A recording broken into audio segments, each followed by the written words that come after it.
Yes, guys, welcome back to Chelsea Fan TV. Welcome back to 5 Things We Learnt.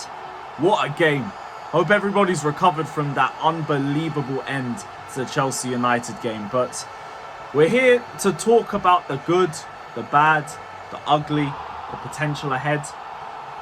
We're going to have a lot of conversations in this video. But first off, big up to everybody. Cole Palmer for Young Player of the Year has to happen. Otherwise, it's a disgrace to the award. And yeah, before we start 5 Things We Learnt, as always, we do have to shout out the sponsors. Big up to Match Bingo. This is bingo with a twist. Instead of numbers, you have fouls, goals, offsides, and other moments on the pitch.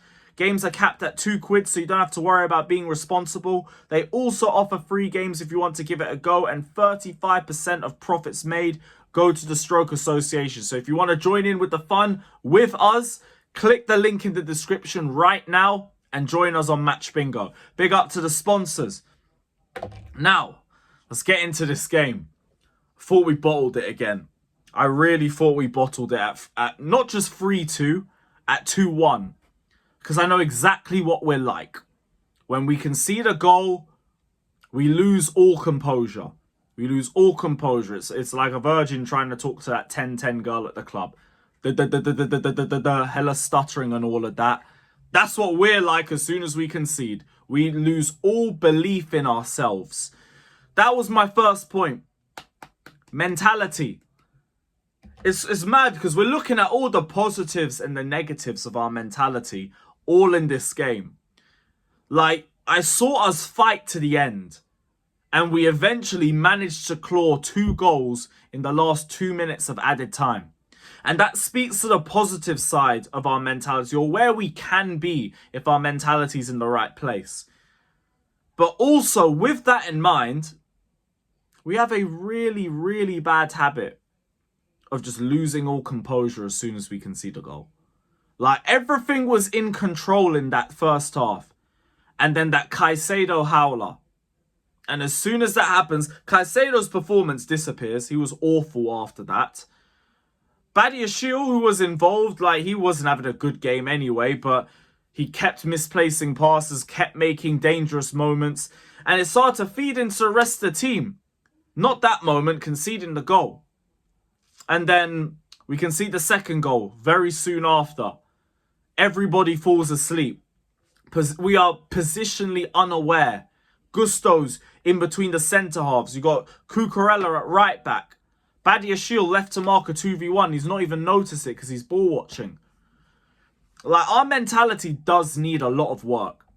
But we have seen a bit of potential towards the end of the game. So I don't want to make it out like it's a completely negative point. But it has been a worrying feature of Chelsea throughout the season. As soon as we concede a goal, and then we're just relying on a moment of magic to save us.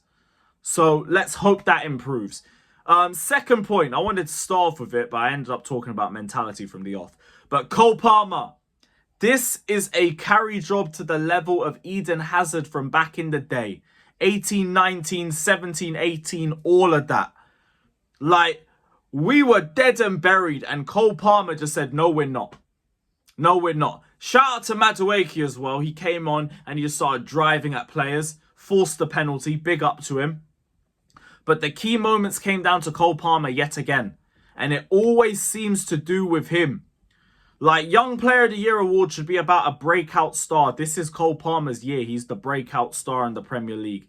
This is his breakout year. He is 2 goals behind Erling Haaland for top goal scorer. And we have a disjointed team, a disjointed system, a bozo in charge. And he's sitting here 2 goals off Haaland. If he gets top goal scorer, I need a revote for player of the season. You know what? I'm going to start shooting for that award. But Young Player of the Year needs to be a wrap. For Chelsea Player of the Year award, I don't want a category. I don't want nominations. Just give it to Cole Palmer and spare us even a vote. Because we don't need that. Stop wasting time and dragging it on. Just give it to Cole Palmer. Because if anybody else wins it, it's genuinely a disgrace at this point. No one else should be winning for any other personal agendas or to try and prove some point or any of that crap. Cole Palmer, Cole Palmer, Cole Palmer. That's it. The answer to all of those awards are Cole Palmer. Full stop. Now, Thank God he kept himself in a good position for the 4th goal. He is on, I think, 32, 34 goals and assists for the season. It's genuinely mental when you look at the football that we produce on a weekly basis, that we have a player performing to this level. It's unbelievable.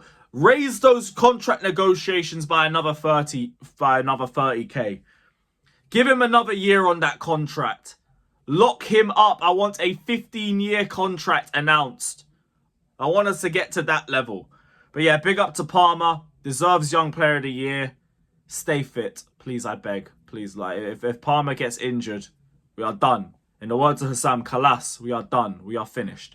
But, yeah, that's the end of the Cole Palmer sesh. Back to the negatives. Awful game.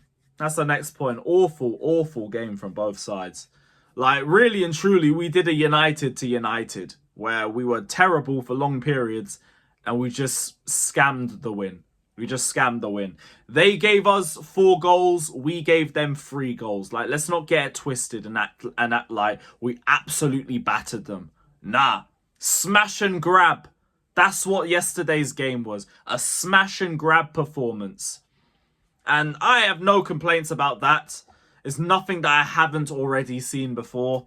So it gets to a point where I can't even be that angry. I can be annoyed about it in the midpoint of the season. Now it's just like, whatever. We won!